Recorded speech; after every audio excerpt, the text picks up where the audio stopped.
and grandpa. Gamma. All right, so, sir, you're charged with driving while intoxicated. We're going to do probable cause. You have the right to remain silent. Anything you say can or will be used against you. As you see, your lawyer's here, but he's on Zoom now. So just hang tight. We're going to do probable cause. I'd just like to know what happened. And Yes. okay, please. On November 22nd, 2024, officer dispatched to a ministry driving while intoxicated crash in Harris County, Texas.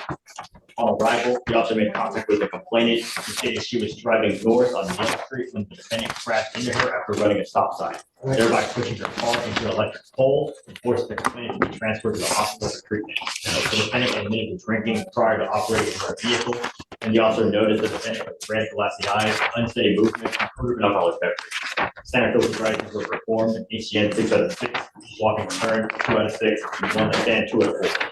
The DIC was correct, and the defendant consented to correct. The results were 0.156 and 0.165. Tell me, does he any prior to DUIs? No criminal history. Got it. All right, sir, I'm going to find that there's probable cause to go forward with your case. Do you have a valid Texas driver license? Do you have liability insurance in your name? You're not allowed to drive unless you have both. I am ordering you as a condition of your bond not to consume alcohol, illegal drugs, or unprescribed controlled medication. I'm going to randomly test you. If I find that you're consuming alcohol or illegal drugs, into jail you will go. No more PR bonds. Do you understand? Now you have a lawyer. It's your responsibility to stay in touch with Mr. Thiessen, and he will tell you if and when you have to come back to court. If he tells me that you're playing games, that he can't get a hold of you, I will issue warrant for arrest. All I want are my streets to be safe. As long as they're safe, you and I will be best friends. Otherwise, it's just not going to go well. You understand? Okay. I'll have you momentarily here sign a reset with Victoria. We'll have you get with Felicia for your bond conditions, and then you're free to go. Thank you, Judge. Mark, give me a second, and then I'll get you a date, okay? Okay, thank you. Give me 1 second. I'm here on Hunter. He's on today's docket. Is he in custody or on bond? He's on bond. Okay. If you'll recall, he was here last Tuesday for arraignment. You sent him for a drug test. We rolled him to Wednesday to get the results. And you wanted to speak to him today based on the results of that drug test. What were the results? He came Oh, back the meth. THC, And meth, and hydrocodone, I believe. Mr. Hunter, come up.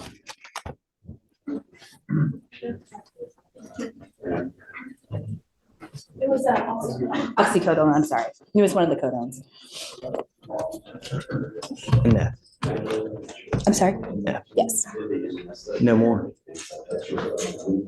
I'm now going to drug test you like crazy.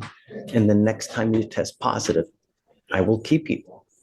And if you continue, I can have a contempt hearing, hold you in contempt, slap you with 180 days, probate it for 2 years, and put you in a rehab facility. And I will do it in a heartbeat to get you clean. Do you understand? No more using. What are you doing with yourself these days? Where are you working? You working full time? Okay, stay on it. No more using. Do you understand? I'm going to test you on Thursday. I'm going to bring you back on Thursday. And I'm going to test you. If I find that you continue to use, you test positive again, it's not going to go well. I will give you a pass on the marijuana for 45 days. If you test positive after 45 days, it tells me that you continue to use. Likewise, it will not go well. Do you understand? Okay. All right, Anna. See you Thursday, Judge. Thank you. Maybe be excused. Hey, I'm ready when you are. Thanks, Brady.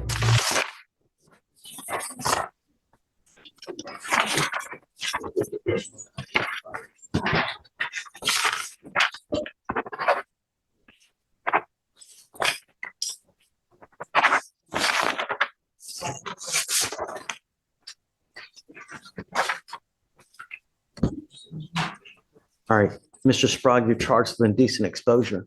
You're facing up to 6 months in jail and or a $2,000 fine. You guys have worked out an agreement where they're offering you a 12-month deferred. This is a type of probation that if you successfully complete it, you do not end up with a conviction on your record. And I'm going to tell you that this is extremely important for you because this is a type of offense where a second conviction requires a 10-year registration requirement under Chapter 62, which is, you know what I'm talking about. Yes. And I'm Yes, telling Judge. you, when you have to register under this chapter, it is a very, very difficult thing to maintain. Yes, Judge. As part of the agreement, you must do a TRAS, which is an evaluation to see what other conditions you may need. If they assess other conditions, you must fulfill them.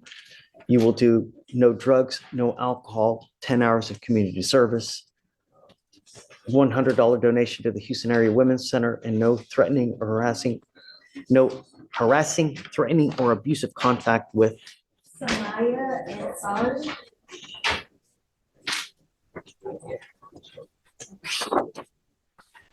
If you violate this agreement, I will issue a warrant for your arrest. I'm going to put you in jail. I'm going to bring you back out, and we are going to talk about whether you violated this agreement. If you did, you're looking at 180 days in jail. Do you understand? Yes, Judge. So you're giving up the right to a trial, right to compel witnesses to testify on behalf, confront and cross-examine your accusers. If you're not a citizen, there are possible immigration consequences. You can be deported, excluded from the country, denied naturalization under federal law. You give up the right to appeal.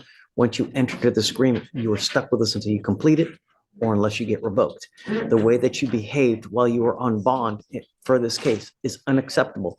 And if you think that you're going to do the same thing while you're on probation, just got to be careful. Judge, Do you understand? Really quick, on bond, he was compliant. It was the only reason he missed court was because of my mistake. But you need to know. I mean, it is your responsibility to also know, right? Yes, Judge. It's, we rarely close, we're always open like Costco, man, Sorry. Yes, Judge. That's why I'm not putting you into custody now. Otherwise, right, you would be staying with us.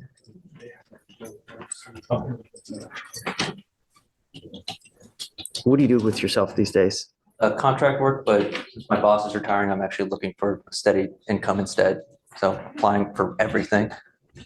So are you actually working now as what? Yeah, just been helping with the fences, most all those fences going down, just building fences. It's a great occupation. I'll tell you what, fencing, you can make a ton of money. If you do a good job, you put your heart, soul into it, you do well, your name will spread like wildfire. And I'm telling you, building fences, it's crazy expensive. I mean, who knew? Right. So you can, if you do well, you can make a lot of money, So what kind of income do you have now? At the moment, not too much because my boss is retiring, which is why I was looking for actual steady income, honestly, because my boss was the one that was helping me out a bunch, but he's hitting 75 and he's kind of done with it, so. Okay, so you can reduce it to the minimum.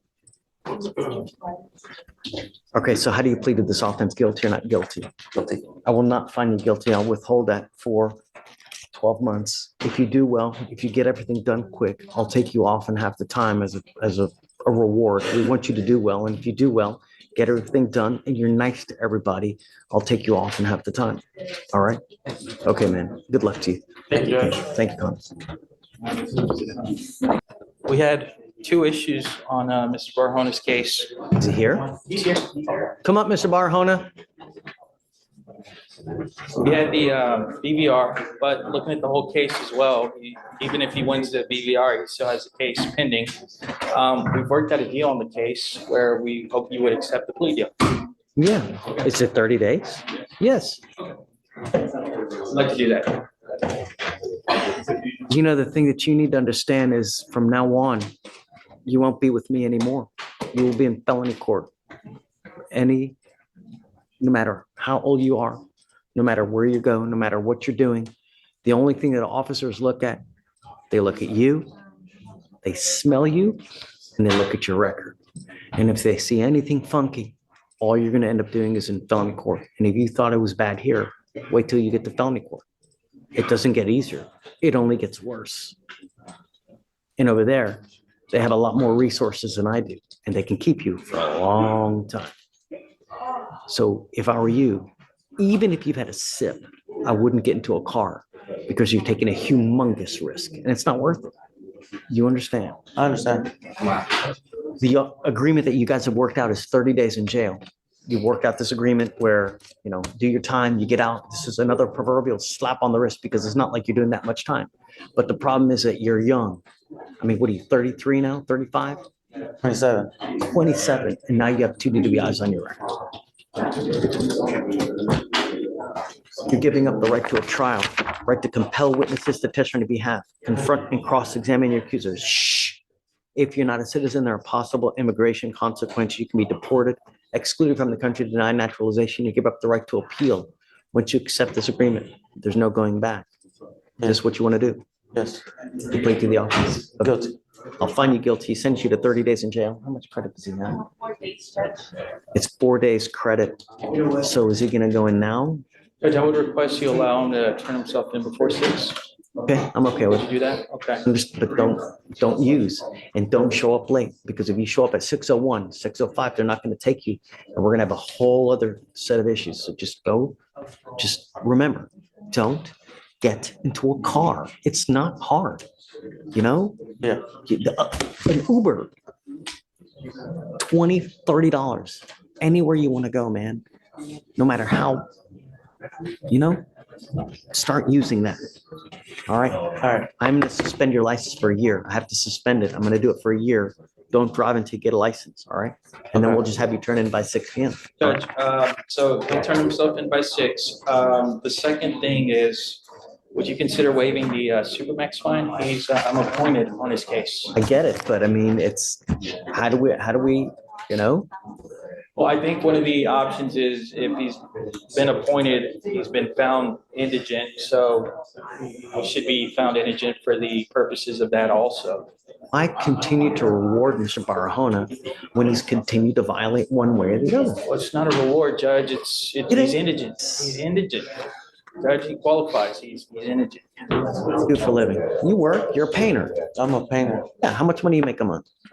But it depends on the season, from November to February, it's usually very slow and starts to pick up around springtime.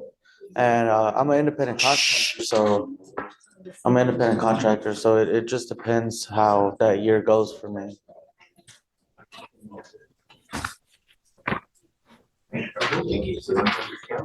What do you think? I think it will just defer to the court.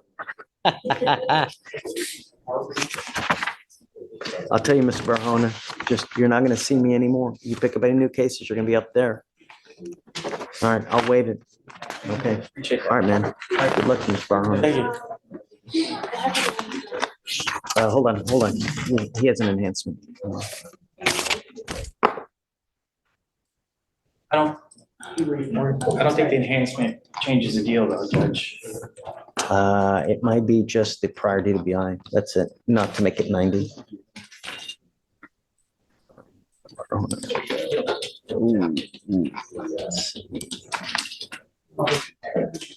Is it true that you had a prior DWI in 2019? Yes. Okay, true to the enhancement. It's not gonna make it 90. Right, Okay, it's still all right. 30. Okay. Okay, good luck, sir. Thank you.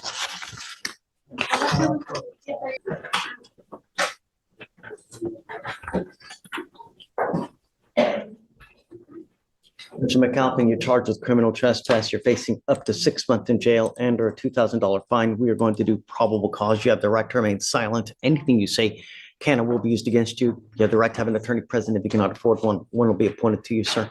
Yes, Judge. On November 24th, 2024, the officer was dispatched to a residence in Harris County, Texas, in reference to an indecent exposure call. And upon arrival, the officer met with the complainant, who stated that he observed the defendant inside his property without pants and underwear on. The complainant stated that he observed the defendant DRY-HUMP the air and roll around on the dirt. The complainant also advised he observed the front driver's side door of his motor vehicle to be open and observed his credit card missing and his in-car charger to be damaged. The defendant was the only person inside of the property at the time of discovery. Trespass of what? See how it's pled, Your Honor. Is it house? Is it car? Did I miss something? Your Honor, just pled being on the property. It doesn't specify if it was a vehicle, so. The complaint just stated that the defendant was inside his property area. Was there prior notice of him not to be there? Or, because I didn't hear you say anything about prior notice. I didn't hear anything about you saying, Your Honor, it was just a residence, and in the case of a residence, notice is presumed, and he was. no, we don't presume anything in the law, you know? I mean, we don't go based on hunches and Read it to me again, please. Yes, sir. On November 24th, 2024, officer was dispatched to a residence in Harris County, Texas, in response to indecent exposure. The complainant stated he observed the defendant inside of his property without pants and underwear on. The complainant stated he observed the defendant dry hump the air and roll around with dirt. The complainant also advised he observed the front driver's side doors of motor vehicles to be opened and observed the credit card missing and in-car charges to be damaged. The defendant was the only person inside of the property at the time of discovery. Yeah, I mean, there's no prior notice that he's not supposed to be there. You didn't say anything. You didn't say anything about he's There's trying no to. statement as to without permission. The only thing is it is a residential area, Your Honor. All right, I'm not going to find probable cause to go forward, Mr. McAlpin, but you're on notice now. If you go back to this place, they're going to probably arrest you. Do not go back to this place. Watch out what you're doing. You're on felony deferred for a very serious crime that can give you 10 years in prison. Do you understand? Yes, sir. Behave yourself in the free world. And if you cannot, you're going to end up possibly 10 years. You understand? Yes, sir, Your Honor. Take a seat. Thank you.